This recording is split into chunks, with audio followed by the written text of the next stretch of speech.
Genial.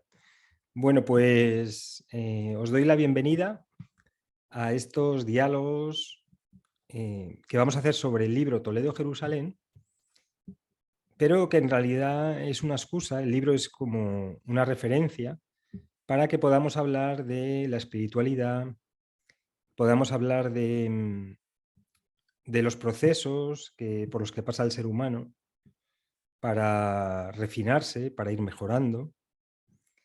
Y Toledo-Jerusalén es un libro, como dice el título, de transformación emocional.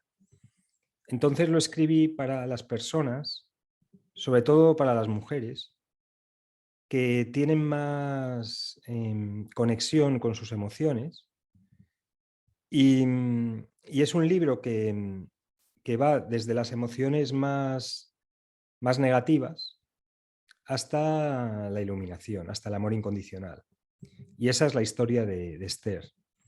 Entonces, la primera parte del libro es un poco dura porque trata de las emociones más, digamos, más negativas, pero como toda enseñanza espiritual, el objetivo es dar esperanza y vais a ver cómo, a medida que pasan los capítulos, la energía emocional va mejorando y entonces Esther pasa de una apatía total, de no querer vivir, a un amor por la vida extraordinario. Como sabéis, he utilizado para acompañar también el proceso de Esther la tabla de emociones de David Hawkins, que me parece una aportación a la humanidad extraordinaria, porque además calibra las emociones.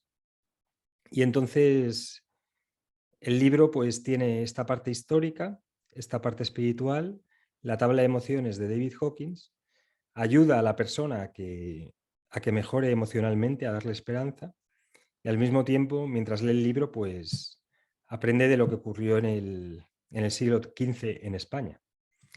Así que vamos a hacer 2 capítulos por día, una vez cada 15 días. Y los que queréis hacer comentarios, que estéis viendo el vídeo una vez que se haya grabado, podéis hacer comentarios y intentaremos responder a las preguntas. Entonces, el formato es, yo hago una breve introducción a cada capítulo.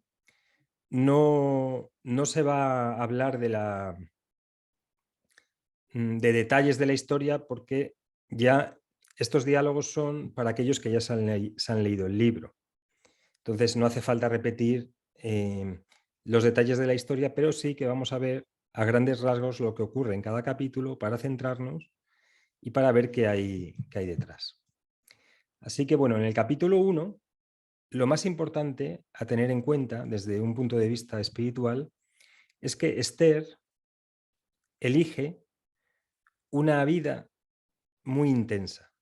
Entonces, el libro comienza cuando Esther aún no ha nacido y desde el vehículo psicológico, que es donde está el alma, Esther tiene un diálogo y una negociación con su guía y con los guías superiores y decide encarnarse y vivir una vida de una intensidad extraordinaria, que desde el punto de vista, cuando estamos aquí abajo, es una vida muy dura, pero en realidad es una lección previa que ha hecho el alma de la persona para vivir con una mayor intensidad y por lo tanto hacer un salto cualitativo y al mismo tiempo tener un aprendizaje mayor. Por eso no se puede juzgar la vida de una persona en función de lo que le ocurre. Y tampoco podemos decir si una vida es buena o mala, porque a lo mejor una vida de una persona que es una vida muy tranquila, donde básicamente por la mañana va a un trabajo que no se tiene que esforzar nada, no tiene que poner sus talentos, una vida sencilla, luego se va a lo mejor al bar a jugar a las cartas, luego ve el partido de fútbol, que puede verse como una vida idílica para algunos, desde el punto de vista espiritual, esa vida a lo mejor no te aporta nada, porque es de una intensidad muy baja. Entonces, lo que puede parecer una buena vida, desde otro punto de vista, es una vida a lo mejor, puede que sea una vida desaprovechada, desde el punto de vista del aprendizaje. Y en cambio una vida con muchísima intensidad, con muchísimas crisis, con muchos vaivenes, es una vida muy aprovechada desde el punto de vista espiritual. Y se nota mucho cuando la persona ha pasado por crisis profundas. Y se ve mucho, se ve en la mirada. Cuando ves una persona que ha pasado por crisis profundas, cuando ha tenido cerca, por ejemplo, la muerte, ha vivido cambios extraordinarios en su vida, se ve en la mirada esa profundidad, ese aprendizaje y esa compasión también que le da haber vivido esas crisis. Entonces vemos cómo Esther elige una vida de una intensidad muy grande, que es la que luego vive en el libro. Y al mismo tiempo, como en el universo no se desperdicia nada, puesto que ella quería vivir esta vida de gran intensidad, los guías superiores aprovechan para que realice una misión. Entonces, también ocurre que cuando las personas eligen estas vidas tan intensas, normalmente están haciendo una misión espiritual, que es, la misión espiritual siempre es la misma, que es ayudar a elevar el nivel de conciencia de la humanidad, del vecindario, del país, de la nación. Y aquí en concreto, pues lo puse como mantener una tradición que en España floreció, pero que con la Inquisición se tuvo que ir de España. Y es una tradición muy nuestra, que es la tradición de la Cábala, de la cual se sabe muy poco. Floreció básicamente en Toledo, en Gerona, también en Andalucía. Y a partir del año 1492 ya dejaron de existir grupos en España y la tradición se fue. ¿Vale? Ya nos enseñó la Cábala en España, a no ser por grupos muy cerrados, ocultos, pero que ya casi no les compensaba seguir en España porque se jugaban la vida si estudiaban espiritualidad. Entonces la tradición se fue a Israel y luego pasó por Rusia, Alemania, llegó a Italia, Holanda, Inglaterra, y luego pues América, etc. ¿Vale? Pero en 1492 salió esa tradición. Y luego en la última parte del capítulo incluyo las fuerzas de oposición que son, digamos, las fuerzas que están ocultas, que lo que buscan es retrasar al buscador espiritual. No pueden obligarnos a que hagamos algo porque tienen que respetar el libre albedrío, pero sí que pueden utilizar el miedo, el intento del control, el poder, extraer recursos, etc. ¿Vale?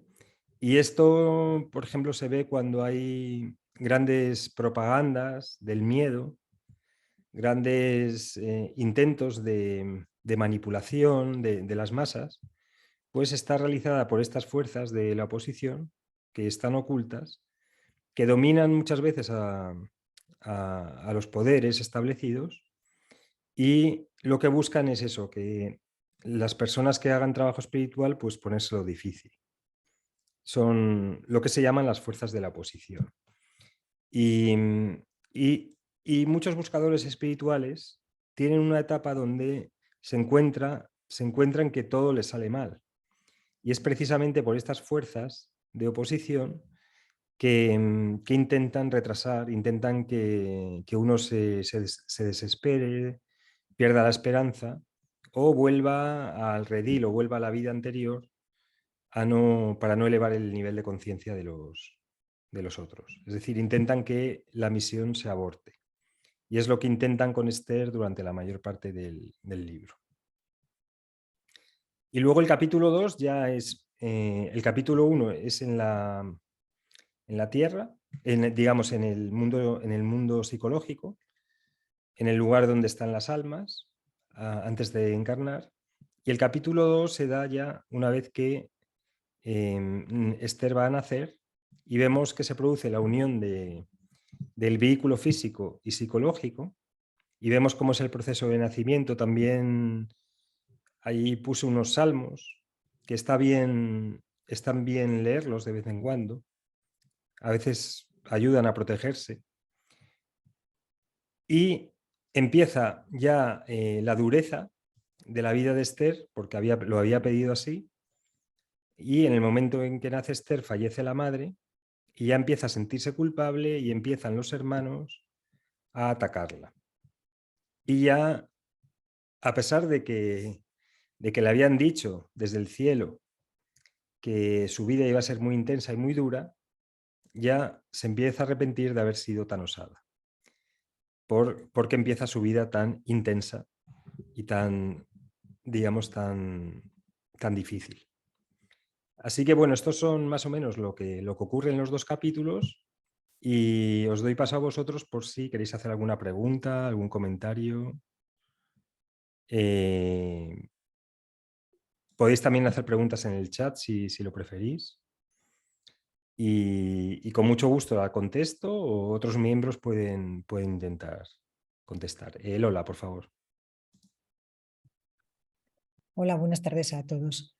Pues una pregunta, una de las preguntas que me gustaría hacerte es que me explicases o nos explicases un poco más en detalle el camino circular que va a llevar Esther, y porque entiendo un poco la parte de la llamada que hizo un camino lineal y eso más o menos Lorenzo, ¿no? Pero el camino circular no acabo de entenderlo bien. Como que parte de ella un poco es a través de las emociones, no sé, a ver si me puedes ampliar. Sí, No sé si... sí. Cuando pensé en hacer el libro, el camino el camino de Lorenzo, es un camino, digamos, mucho más lineal, ¿vale? Porque sale de la vida determinada, es vivir el viaje del héroe, que metafóricamente es un camino lineal. Hay un destino, ¿vale? Y es un destino como lineal, donde pasa por un peregrinaje y llega a Toledo y más o menos ese es el camino lineal. Como es una mujer, la protagonista, digamos que el camino, y es por lo que hago la caminata de Toledo a Ávila a Segovia, Guadalajara, Ciudad Real y Toledo, inicialmente, digamos, es un camino que sale de Toledo y vuelve a Toledo, pero ya vuelve la persona como más madura. Entonces, por eso lo llamo, es un camino de encuentro consigo mismo a través de las emociones. Entonces, el camino circular es una metáfora que utilicé, que no sé si se ha utilizado en otras ocasiones, pero creo que va más acorde con la energía femenina. Luego es verdad que se va a Jerusalén, pero la primera parte, digamos que todo el proceso de conocimiento interno eh, va desde el sitio donde está y vuelve al mismo sitio, pero transformada emocionalmente. Por eso, por eso utilicé el camino circular. Es como que no hay una dirección hacia dónde vas, sino que es un camino hacia adentro y vuelves al mismo sitio donde estabas, pero con muchísimo más conocimiento y fortaleza. Y creo que tiene más que ver con la energía femenina. Por eso lo utilicé. Pero podéis no estar de acuerdo, obviamente. No, no, es que no lo acababa de entender bien. Intento, por eso quería ver si me lo ampliases un poquito. Y aún así todavía no lo tengo muy claro. Me imagino que lo mismo a lo largo del libro, Sí, lo termine, iré aclarándolo. sí. O Y, sea, para mí fue mucho más fácil escribir la llamada porque aquí es meterme en el personaje que es femenino. Entonces, las metáforas y la forma de entender la vida para mí es más difícil. Así que utilicé esa metáfora, pero ya te digo que, que puede que no concuerde con vuestra experiencia femenina. Sí, no, la verdad que me pareció curioso que escogieses una mujer, ¿no? Porque normalmente son hombres los que muestran un poco ese desarrollo espiritual, ¿no? Completo. Y el hecho de que escogieses una mujer, no sé, me pareció importante, por lo menos un poco como un homenaje, ¿no?, a la mujer y, Sí, buscarle un sitio, ¿no?, en este mundo religioso, porque normalmente son hombres, ¿no?, los que está exacto. representando. Y además utiliza el mundo judío porque, digamos, como si en el mundo, digamos, religioso, la mujer ya está en un segundo plano, en el mundo judío mucho más. Y, y entonces que haya, por ejemplo, en las reuniones de cabalistas no podían ir mujeres, porque se consideraba que enseñarle la tradición espiritual a una mujer era una herejía, era como, o era una pérdida de tiempo. Y aún en algunos círculos judíos muy ortodoxos era una pérdida de tiempo muy grande. Y de hecho, lo veréis en los capítulos siguientes, como al rabino, tanto los hijos del rabino, porque el rabino se da cuenta que es su hija la que va a continuar la tradición, o la que, digamos, la que está preparada para poder transmitir la enseñanza espiritual, la que tiene la vasija, digamos, más fuerte. Y entonces los hijos del rabino ya le achacan que le dedique tiempo a su hija enseñándole lo que le debería enseñar al primogénito.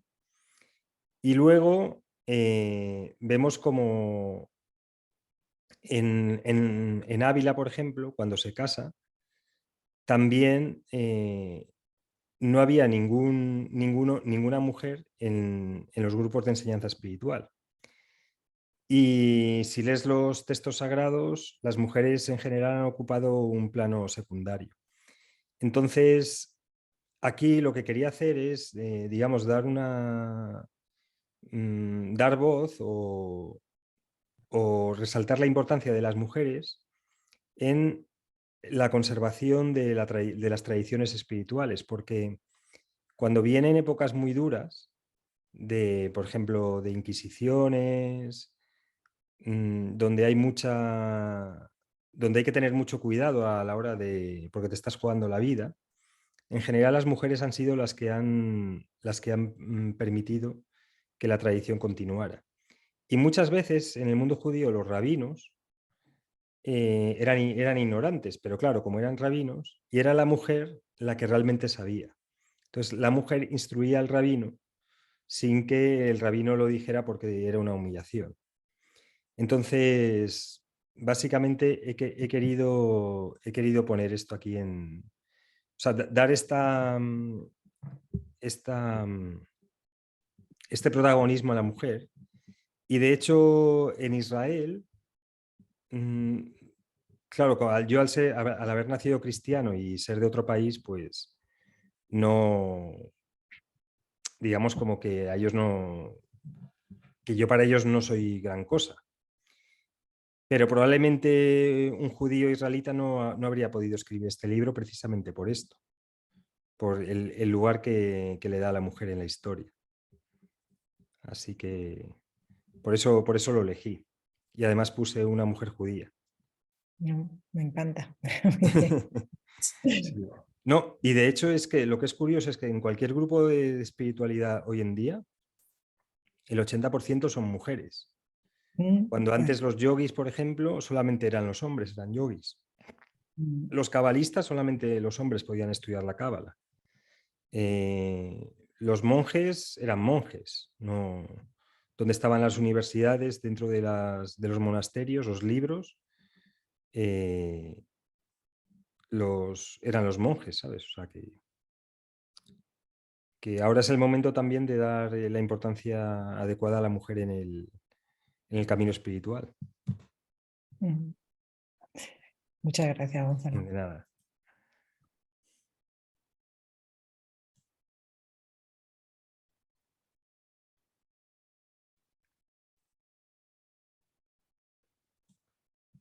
Humberto. Gracias, Gonzalo. Bueno, el-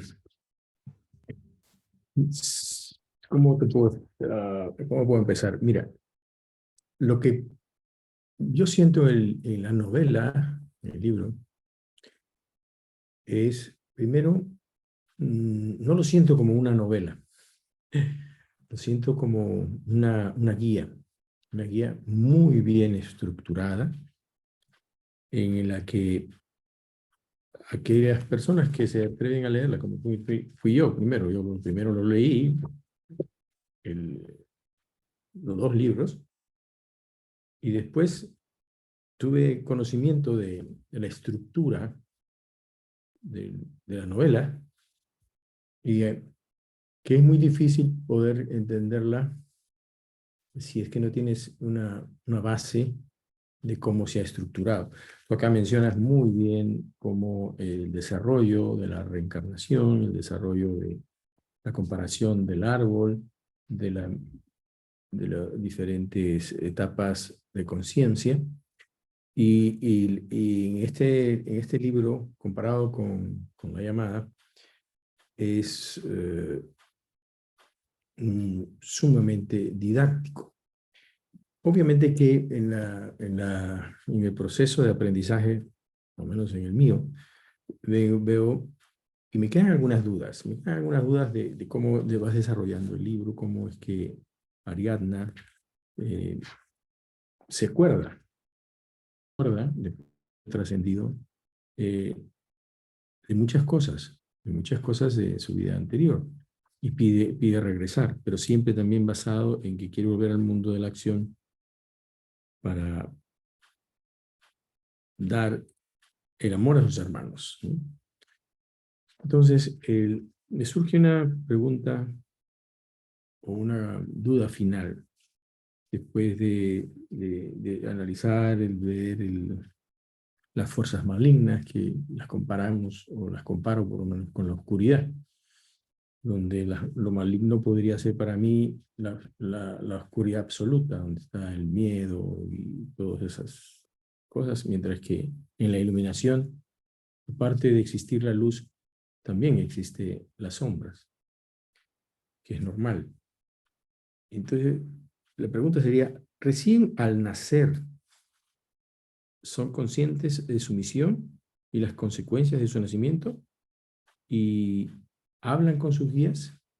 Y obviamente después de nacer tienen un periodo, las personas, aquí en la novela por lo menos, de conciencia de su misión y que se va perdiendo poco a poco.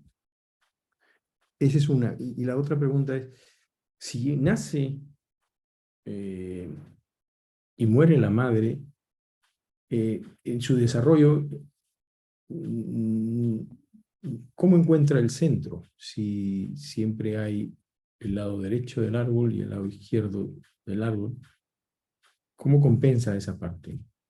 ¿Cómo lo compensas, mejor dicho, esa parte de la novela? Sí, sí, muchas gracias, Humberto. En cuanto a la primera pregunta, depende de, una vez que uno nace, depende del grado de evolución del alma para recordar, para saber cuál es su misión o no. Entonces, por ejemplo, si se ve la historia de Jesús, ya a los 3 o 4 años, pues ya va a enseñar, ya sabe cuál es su misión en concreto, porque era un alma muy, muy, muy, muy elevada. Entonces, ahí hay rangos en cuanto al olvido.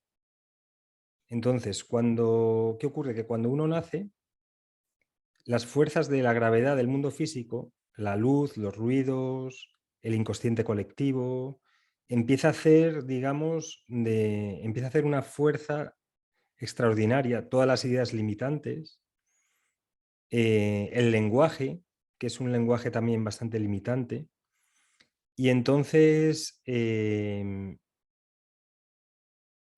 lo que ocurre es que la persona empieza a olvidar de dónde viene. Y luego toda la enseñanza espiritual consiste en recordar de dónde vienes, recordar quién eres, que es lo que comenta, por ejemplo, Platón. Entonces, el grado de olvido depende del grado de evolución del alma y de conexión del alma con los mundos superiores para, digamos, mantener esa llama conectada y que la gravedad y la presión del mundo físico no sean tan fuertes como para que lo olvide de todas maneras. Y ya habíamos visto en la llamada cómo, digamos, como Lorenzo se enfermó y tiene esa conexión con sus guías para saber si continuar o no la reencarnación. Entonces, la conexión durante los primeros años se suele mantener. Lo que pasa es que se suele mantener o en sueños o en estados de coma por una enfermedad.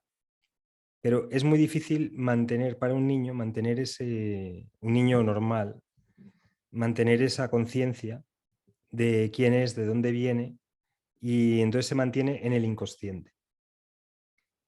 Y luego lo que ocurre es que la presión del mundo físico es tan elevada que poco a poco se va olvidando y ya la mayoría de personas durante toda su vida lo olvidan hasta que inician el proceso de fallecimiento. Entonces, depende del grado de evolución. Y en respecto a la segunda pregunta, claro, Esther no tiene, digamos, la compañía de la madre. Y entonces, ¿cómo lo equilibra? Pues a base de crisis, básicamente, que puedes ver durante la mayor parte del libro. Y como se había puesto la vida tan difícil, pues tiene que buscar muchos recursos internos para equilibrar, digamos, esa falta psicológica inicial. Pero lo había elegido ella, con lo cual nunca nos ponemos una vida que no podamos, nunca nos ponemos una vida que no podamos soportar. Entonces, siempre, cuando hay faltas, siempre surgen recursos para que podamos llenar esa falta. Así que lo hace a través de trabajo y sufrimiento. Vale, hay varias preguntas en el chat. Pregunta María sobre las almas gemelas. Sobre las almas gemelas podemos hacer un monográfico porque hay mucho hablado. Y además en el capítulo 7 de la llamada, ahí ya hablamos de ellas. Pero hay mucha diversidad sobre lo que son. Entonces esto lo podemos dejar para otra ocasión. Y sobre la involución de las almas, pregunta si existe la involución de las almas. No es que el alma haga una involución, sino que lo que ocurre es que si uno toma decisiones donde vende, digamos, vende su alma a cambio de dinero, poder o capacidad de seducir, entonces digamos como que pierde el poder que tiene el alma, de alguna forma. Y tiene que volver, digamos, a empezar, o baja a lo mejor 3 o 4 peldaños en la escalera que va subiendo, hasta que se vuelva a encontrar con la misma prueba, y si la pasa, pues digamos como que sigue evolucionando. Esto, si habéis leído el libro entero, cuando viene la tentación final a Esther, le dice que ya en la anterior vida había caído, o en la anterior vez que se encontraron había caído a esa tentación, y le costó muchísimas vidas volver a ese punto. Porque ya habíamos hablado que la caída, a medida que vamos avanzando, la caída desde una persona que ya tiene una capacidad mayor de conciencia, si comete un error, si se sale de su centro o si perjudica a alguien de forma consciente, tiene unos efectos, una caída mucho mayor que otra persona normal. Entonces, y luego para rectificar, tiene que a lo mejor hacerlo en varias vidas. Entonces, no, o sea, la involución significa que que tienes que reflexionar y rectificar tu error, también que lo puedes llamar pecado, tu error, y te va a llevar tiempo y te va a llevar vivir en tu carne las consecuencias de lo que le has generado a otros a lo largo del tiempo. Entonces la involución realmente es retrasar tu camino de vuelta al hogar. Eso es un poco.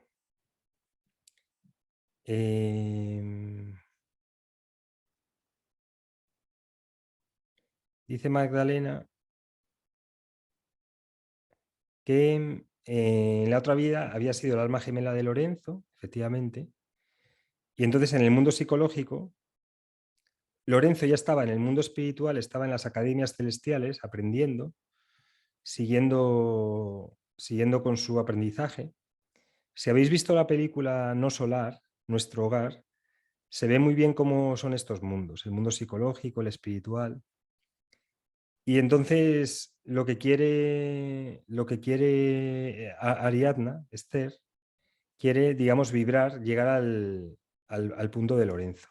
Y entonces por eso lo que quiere es, con una determinación tremenda, lo que quiere es vibrar al nivel de lo que era el alma gemela. Así que, y el alma gemela sirve también, y eso lo vimos en la llamada, de motivación para que la persona continúe en el mundo, para encontrarse con un alma, que no tiene por qué ser la pareja. Aquí en el libro, en la llamada lo pusimos como pareja, pero no tiene por qué ser la pareja, puede ser una madre y un hijo, pueden ser dos hermanos, puede ser un abuelo y una nieta. No tiene por qué ser, el alma gemela no tiene por qué ser tu pareja. Aurora, no sé si había levantado la mano, si quiere participar. Sí, buenas tardes. Lo que pasa es que al hilo de lo que tú estabas comentando, pues me has respondido un poquito. Por eso le he bajado. Porque cuando empecé a leer el libro me preguntaba, ella dice que quiere, o sea, que quiere ponerse la sintonía que es su alma gemela. Dice, necesito hacerlo rápido. Mi alma gemela realizó el camino y quiero unirme a él. Y yo me pregunté entonces, cuando lo leí, ¿de dónde nace ese deseo? En realidad, las almas, cuando se encarnan o proyectan un plan de vida, es desde un tipo de deseo, será genuino, que no es el tipo de deseo que nosotros desde el ego tenemos, ¿no? Sí. Porque claro, ella no es consciente del tipo de vida que va a llevar, por eso su guía tiene que negociar, por así decirlo, con esferas superiores y ponerla un poco al tanto de que realmente ese deseo que ella tiene es bastante complejo, ¿no? Sí, podríamos llamarlo el anhelo del alma. El anhelo del alma es volver a la fuente desde donde todo surgió, que es volver a la divinidad, volver, digamos, al todo absoluto, volver al absoluto. Entonces, todos tenemos ese anhelo inconsciente muy profundo.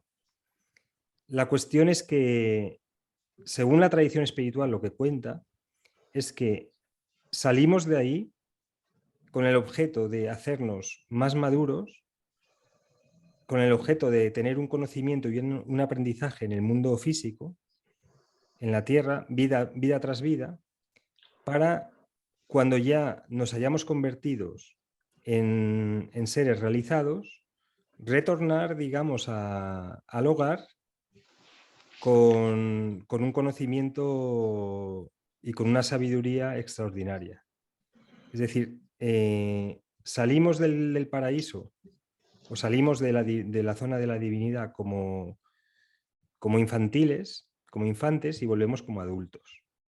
Y es un poco lo que, entonces, Esther, para llegar ahí, tiene que hacer todo el camino de transformación emocional para salir de los arquetipos de víctima, todo el tema de la culpa, del miedo, todas las emociones negativas, trascenderlas, para retornar al lugar donde está la divinidad, que básicamente es encontrarse con su parte divina, retornar ahí más madura, con conocimiento después de todas las pruebas por las que pasa. Entonces ese es el camino de todos. Todos estamos aquí realmente porque queremos avanzar en nuestro camino de vuelta. Entonces, todas las personas que se han encarnado en la Tierra, estamos haciendo un curso avanzado acelerado. Uno es más intenso que otros. Pero el aprendizaje que hay aquí es tremendo. Porque las experiencias en general, por muy buena o muy fácil que sea la vida, siempre hay un montón de crisis, un montón de cosas. Entonces, el aprendizaje para volver a saber quiénes somos es extraordinario. Me pregunta María que quiénes son los malos, si es el ángel caído, el mal. A ver, el concepto del mal no, digamos que hay que ver, para mirar esto es, el mal en realidad no existe, sino que son unas fuerzas que durante nuestro camino nos ponen a prueba para ver si somos lo suficientemente fuertes como para ser coherentes con lo que queremos expresar. Entonces, si tú, por ejemplo, dices que la muerte no existe o que la muerte es una transformación, automáticamente ya no tienes que tener miedo a la muerte. Entonces, ¿qué viene? Viene la persona que te tienta para ver si eso es así o no, en realidad. Para ver si eres coherente con tu propia esencia, con lo que estás transmitiendo, con lo que dices. Entonces, todas estas fuerzas de oposición, lo único que están haciendo es poner a prueba tu integridad. Y entonces, si tú, por ejemplo, llevas una vida, imagínate que eres un cura y ya haces votos de castidad. Entonces, de repente aparece una persona que te tienta para que cometas adulterio.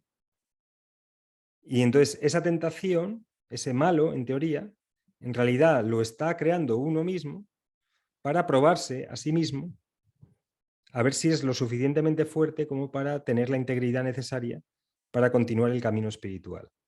Porque el camino es a lo largo de los 7 cielos. Entonces, cada vez es más, hay que ser más fuerte y la tentación cada vez es más sutil. Entonces, el objeto de estos de lo que se llama malos o el ángel caído, etc. El ángel caído es, digamos, el general de las huestes que nos ponen a prueba en nuestro camino, pero que en el fondo cada uno les llamamos para ver si tenemos integridad suficiente. Y para cada uno se formaliza en una o en otra cuestión. Entonces, a lo mejor algunos es con temas de dinero. Entonces llega el político y vienen y le intentan corromper para que recalifique unos terrenos, por ejemplo. Pues ahí esos malos, digamos, utilizan, o esas fuerzas de oposición utilizan al constructor inmobiliario para intentar, digamos, corromper al político. O si haces votos en el matrimonio haces los votos de fidelidad. Entonces, llevas a lo mejor 10 años o 20 años casado y eres un rabino, imagínate, y entonces vienen a ponerte a prueba para ver si quieres cumplir esos votos, porque a lo mejor lo suyo es divorciarse antes en lugar de ser infiel y romper esos votos. Entonces, lo que intentan es ver si eres lo suficientemente confiable. En el fondo son fuerzas permitidas por Dios, creadas por Dios, para ver si tienes la fortaleza y la confianza, y eres digno de confianza suficiente como para ocupar un rango mayor dentro de la jerarquía espiritual. Porque, claro, una persona a medida que va subiendo espiritualmente, cada vez hace de más ejemplo para los demás. Y vosotros también, que estáis, digamos, que estáis en el camino espiritual, poco a poco os iréis enfrentando a estas pequeñas tentaciones o grandes, y ahí tendréis que hacer lo correcto. Y cada vez hacer lo correcto suele ser más difícil, más complicado, porque te llevan a una situación donde hay mucha presión para que te salgas de tu centro y no hagas lo correcto, que en el fondo es una tontería lo que te ofrecen, pero en ese momento para la persona es un mundo. Y bueno, y básicamente su misión es esa, es comprobar si tienes la suficiente integridad como para seguir en el camino espiritual. Entonces, a todos los maestros espirituales le ha venido esa tentación. Si veis la historia de Jesús, pues ahí también ocurre. ¿Quién más quiere comentar alguna cosa?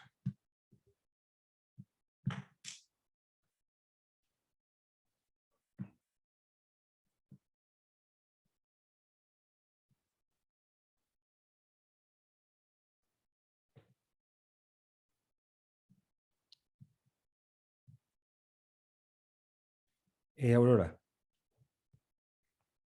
Y María Carmona después. Vale. Cuando en el segundo capítulo, en el momento en que Raquel va a morir, el guía le dice a Isaac: la muerte de un ser querido es una iniciación para los que se quedan. ¿Tú consideras que eso también es en la vida normal de las personas? Sí, por supuesto. O sea, cuando fallecen los padres, es una iniciación a los hijos, una iniciación tremenda. O sea, la vida está llena de pruebas, de iniciaciones, donde son formas de hacer un salto de cualidad espiritual, un salto cuántico. Y entonces cuando fallecen los padres, es una iniciación tremenda para los hijos. Esto, cuando fallecen los padres y los hijos... Sí, lo de los hijos lo comento ahora un momento. En Tiferet, cuando el niño nace, los padres se colocan, para los que habéis estudiado la Cábala, se coloca en Tiferet, en el ser del niño.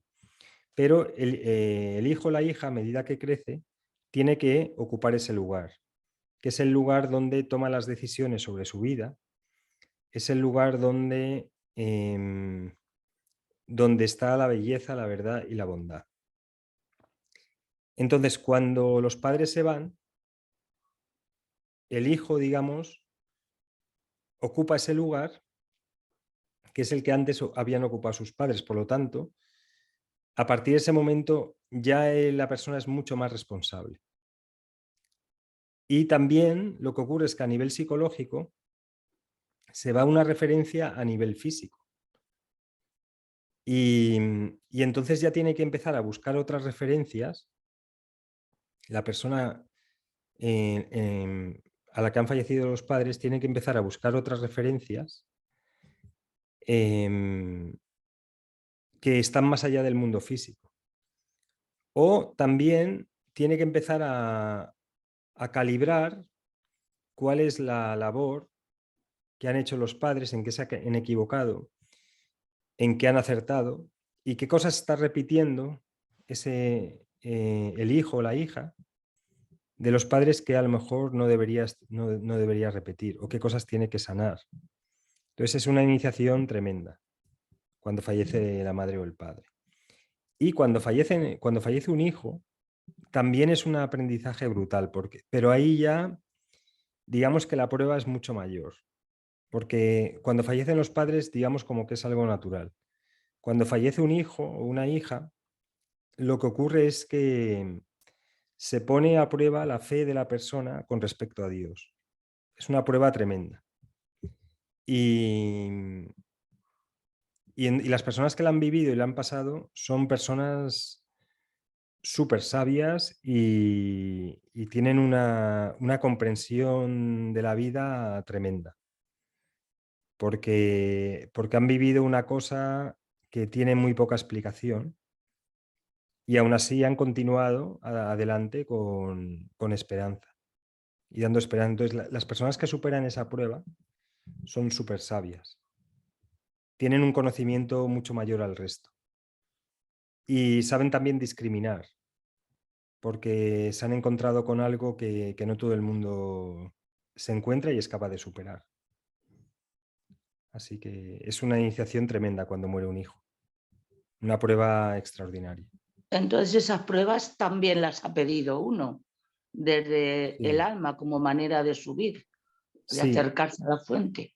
A ver, hay lo que yo entiendo que ocurre es que hay como un diseño general de la vida de una persona.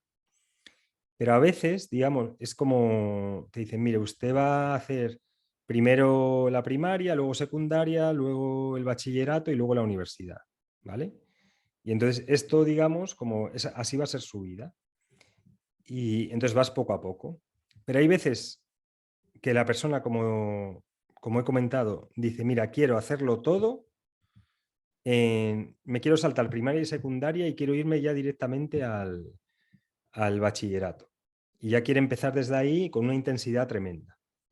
Puede ocurrir eso. Y hay otras veces que la persona, en medio de su vida, intenta o dice, quiero un cambio y quiero, digamos como que ha sacado ya todos sobresalientes y dice, quiero una vida más intensa. Y entonces como que inicia otra vida dentro de su vida. Y entonces a lo mejor su vida, que estaba programada para vivir 70 años, 80 años y vivir una serie de cosas, a lo mejor vive 120 porque igual hace 2 vidas en una. Pero estos son los casos más excepcionales.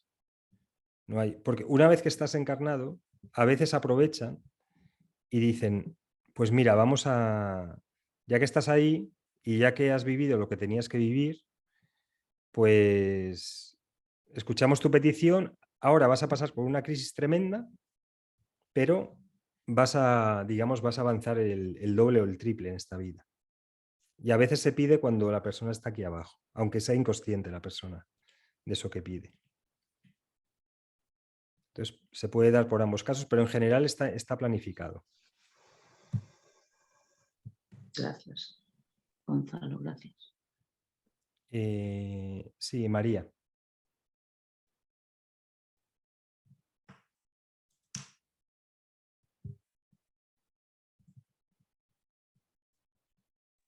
Te quería comentar que las personas que llevan una vida como una vida normal, sin grandes problemas, una vida estándar, yo pensaba que eran como gente como, bueno, que eran almas equilibradas y por eso llevaban una vida como muy equilibrada, sin grandes sobresaltos, con, bueno, pues la economía bien, la familia bien, y la gente que tenemos con unas vidas un poco más complicadas, pues yo pensaba que éramos gente con un desarrollo espiritual más bajo.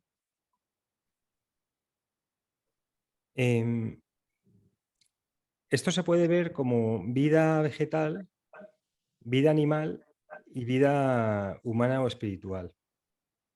Entonces, el 90% es como vida vegetal y es una vida buena.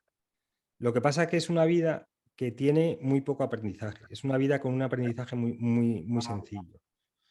Entonces es básicamente nacer, crecer, reproducirse y morir.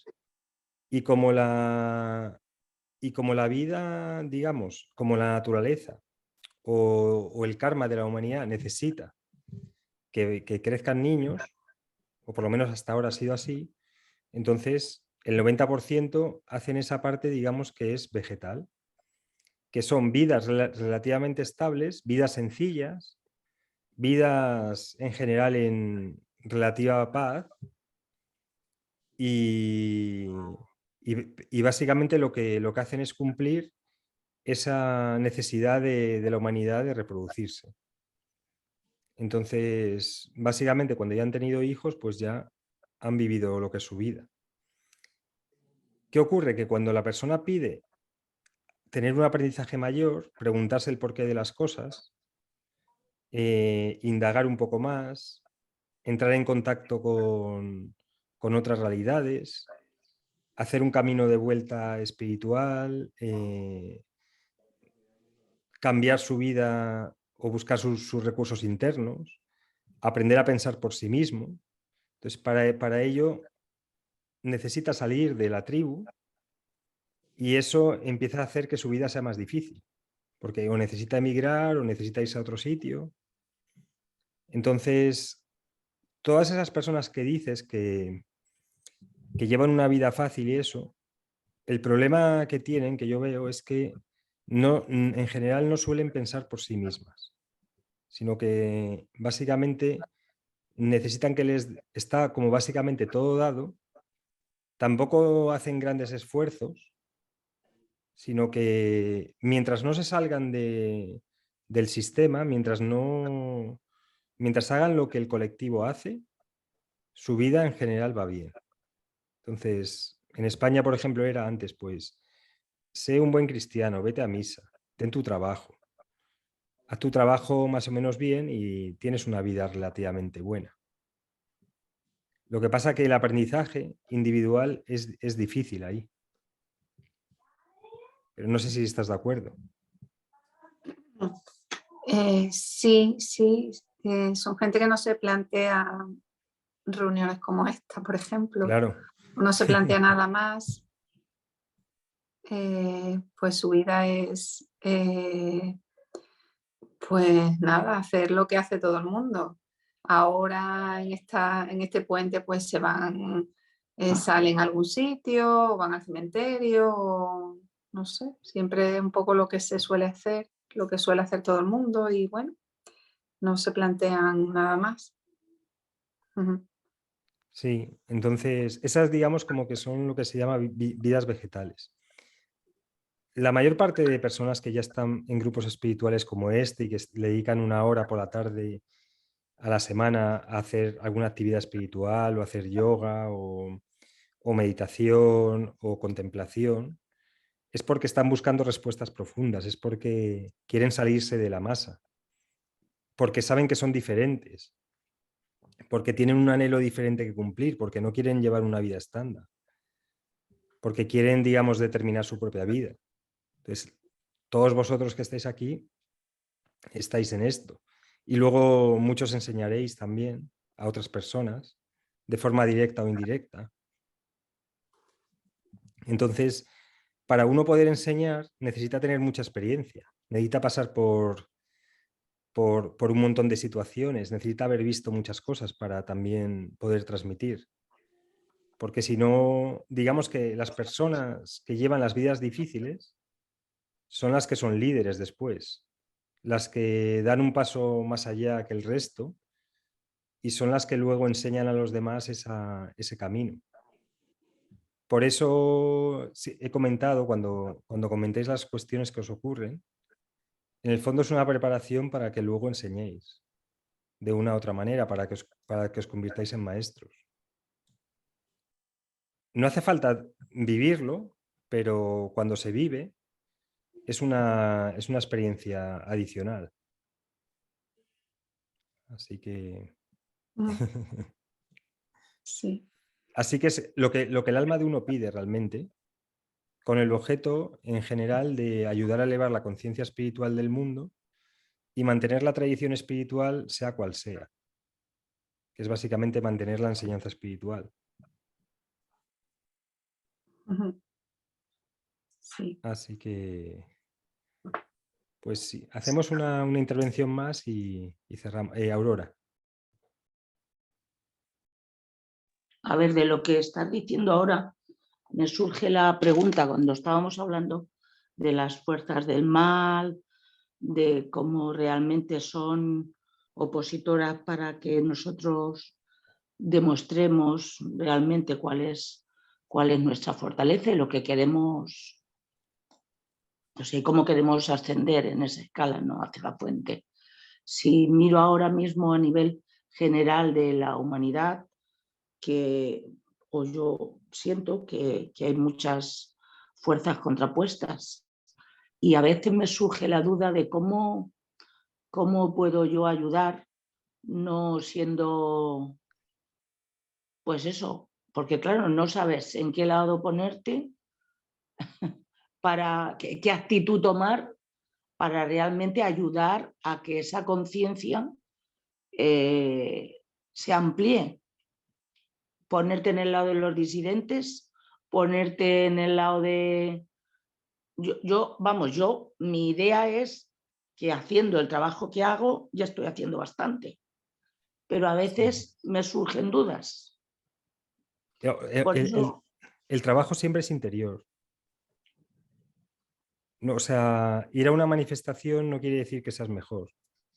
O tirar piedras, no sé, contra la policía. Hombre, ya no así tan exagerado no sé, me refiero, yo qué sé, no lo sé, no sabría qué decirte qué acción así. No, pero a veces la mejor acción siempre es hacia adentro, que es vale. elevar tu nivel de conciencia, entonces empezar por ti, luego la familia que vive contigo, los vecinos, el vecindario, el barrio, la ciudad, hacer tu labor ahí. Y normalmente lo mejor es hacer meditación y entonces la providencia te va colocando a las personas que necesitan de tu sabiduría, de tu conocimiento, de tu experiencia. Entonces, en general, la persona espiritual no suele mantener posicionalidades a nivel de político, religioso, deportivo, porque son posicionalidades del ego. Al Vale, me final, la aclaras muchísimo política porque hoy en día es un juego infantil de lucha de una guardería. Entonces, posicionarte en uno o en otro bando, en general te quita mucha energía porque son posiciones del ego que en la mayor parte de ocasiones viene dada por el karma de la familia. Entonces, los que votan a un bando o a otro, en realidad no hay un pensamiento real detrás, sino que se vota lo mismo que han votado tus abuelos y tus padres, porque es igual que es de Real Madrid o del Atleti o del Barcelona. Es muy... Entonces, la labor espiritual es una labor hacia adentro y de no posicionamiento en general en cuestiones, digamos, sociales. vale, gracias. Muchas gracias. No, lo digo porque yo es que soy una persona, claro, de acción, entonces en algunos momentos y en estos últimos tiempos, ¿no? Pues me surge esa duda. Y yo lo siento así como tú lo has dicho, pero no sé. No, porque Eso luego es un también poco dentro de para los callar el ego bandos, también. o sea, luego dentro de los bandos también hay personas, digamos, más éticas y menos, también en cada bando. O sea, no quiere decir, ahora yo, por ejemplo, ha habido muchísima cuestión en respecto a las vacunas y a las no vacunas. Pues, digamos como que dentro de cada bando también hay personas buenas y personas buenas entre comillas, me refiero, hay personas más éticas y personas menos éticas.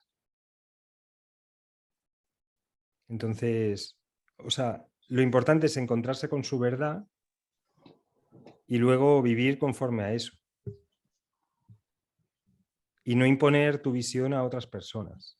Yo Porque eso veo que siempre hay viene ahí un desde el trabajo ego. también en ¿Eh? aceptar, estés Sí. donde estés, sientas lo que sientas, aceptar que el otro pues tiene su libre albedrío y su manera de ver las cosas y no tiene por qué coincidir contigo. Exacto, sí, sí. Ahí. Esa es la mejor actitud, porque cuando uno se engancha en discusiones, al final luego es karma que tiene que ir, digamos, eliminando. Porque al final son peleas entre el ego. Y además lo que ocurre, eso hice un vídeo sobre por qué no es propicio discutir con nadie. Porque al final la persona tiene una serie de pensamientos que no sabe por qué los tiene y defiende unas ideas que no sabe tampoco por qué las defiende. Y es un posicionamiento del ego. Entonces, cuando te enfrentas a otra persona, es un ego con respecto al otro. Entonces, aquí es mucho mejor lo que hacer el silencio y dejarte guiar por el silencio. Entonces, a lo mejor en algún momento te viene, digamos, la necesidad de realizar una acción en el mundo, pero viene dada por una fuerza que es diferente a tu ego. Entonces, guiarte Vale. por ahí. Vale, gracias. De nada. Muchas gracias. Pues genial, chicos. Pues mira, vamos a terminar la sesión y nada, muchísimas gracias por vuestra participación y a los que lo estáis escuchando por estar ahí. Si queréis dejar alguna pregunta, pues con mucho gusto la contestamos. Vamos a terminar de grabar y nada, muchísimas gracias.